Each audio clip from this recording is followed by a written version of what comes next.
So, ito na guys, sinabi niya, Ate Thea, talahan mo to ako. Ito yung papatala ko sa kanya. Yung una, ito.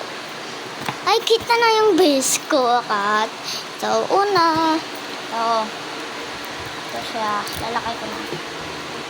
Lalakay, ganito lang.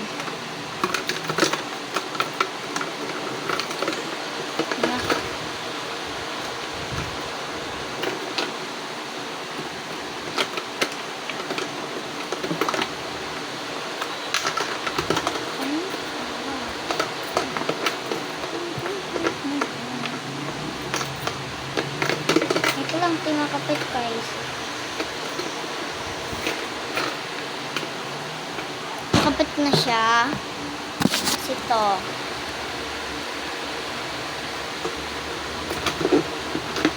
So, bye-bye guys. Ayun lang.